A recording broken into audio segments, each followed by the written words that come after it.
What I'm about to share with you will fundamentally change how narcissists treat you.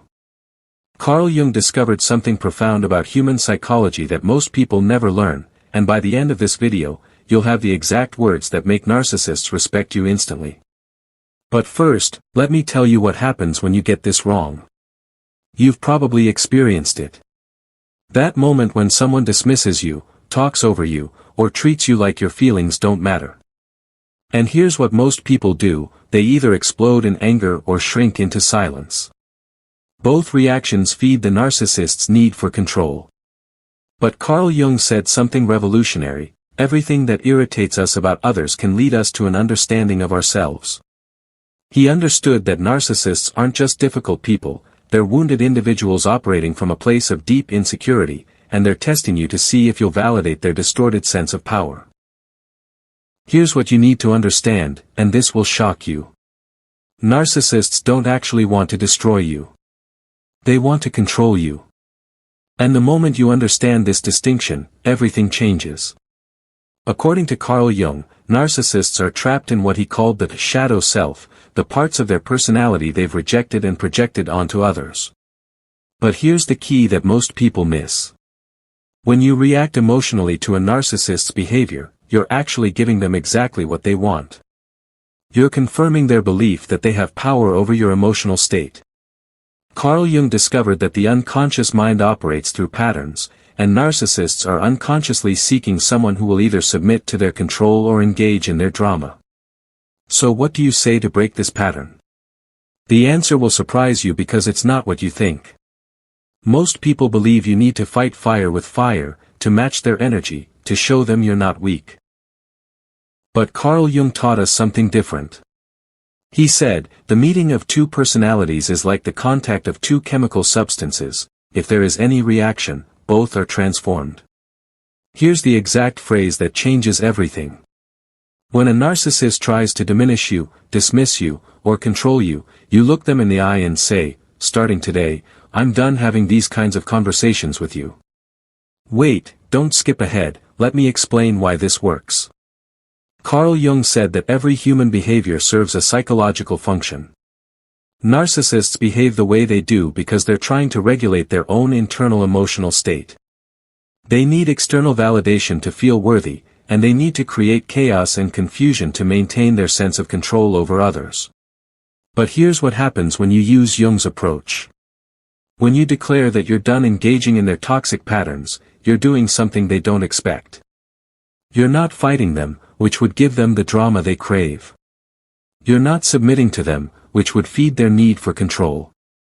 Instead, you're operating from what Jung called individuation, the process of becoming your authentic self by refusing to participate in destructive dynamics.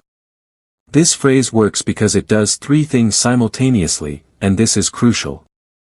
First, it establishes absolute finality. You're not negotiating or explaining, you're declaring a new reality. Second, it removes their power source. Narcissists feed on engagement, whether positive or negative, and you're cutting off their supply. Third, it demonstrates what Jung called psychological sovereignty: you're taking complete control of your own experience. But here's where most people fail. They say the words but don't embody the energy. Carl Jung emphasized that the unconscious mind communicates through energy, not just words. If you say, I'm done having these conversations, while feeling angry, defensive, or afraid, the narcissist will sense that incongruence and continue their behavior. The secret is in what Jung called psychological finality. You must say these words from a place of genuine completion, not forced anger. This means you've reached a point where you're no longer willing to invest emotional energy in conversations that diminish your well-being. According to Carl Jung, when we stop feeding toxic patterns with our attention and emotional reactions, we force the other person to confront their own behavior without using us as their emotional playground. Here's what happens next, and this will amaze you. The narcissist will likely panic initially. Jung called this the collapse of the false self, the moment when their usual tactics no longer work.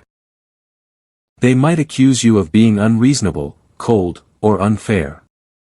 They might escalate their behavior or try to guilt you back into engagement. This is their unconscious mind desperately trying to restore the old dynamic where they had access to your emotional energy. But if you hold firm to your declaration, something extraordinary occurs. Carl Jung discovered that when one person in a relationship refuses to participate in toxic patterns, it forces the other person to either change their approach or lose access entirely. The narcissist can no longer use you as a source of emotional supply or chaos. They're forced to confront the fact that their behavior has consequences.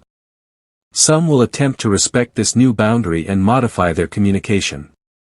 Others will rage against this limitation and eventually remove themselves from your life. Both outcomes serve your highest good. But there's a deeper level to this, and it's what Jung meant by the death of the compliant self. When you declare that you're done having certain conversations, you're also killing the part of yourself that believed you had to tolerate disrespect to maintain relationships. Maybe you were raised to believe that harmony was more important than your own peace. Maybe you learned that love meant accepting poor treatment. Jung taught us that we unconsciously recreate familiar patterns, even when they harm us. So here's the complete framework Carl Jung would give you. First, recognize that narcissists need your engagement to survive psychologically. They require constant reactions, whether anger, fear, or compliance, to validate their sense of importance. Second, understand that your participation in toxic conversations is what keeps these patterns alive. Every time you defend, explain, or argue, you're feeding the system. Third, declare your finality. Use the phrase, starting today, I'm done having these kinds of conversations with you, and mean it completely. But here's the most important part, and this is what Jung meant by true psychological liberation. This isn't just about silencing narcissists. It's about becoming the person who no longer tolerates conversations that diminish your spirit. When you embody this level of self-respect, when you operate from absolute clarity about what you will and won't accept, you naturally repel people who seek to drain your energy through conflict and chaos. Carl Jung said, until you make the unconscious conscious, it will direct your life and you will call it fate. Most people experience toxic relationships as something that happens to them. But Jung taught us that we're unconsciously participating in these dynamics by continuing to engage in conversations that we know will lead nowhere productive. The moment you truly understand this, everything shifts. You stop justifying your boundaries to people who don't respect them. You stop explaining your worth to people who are determined to diminish it.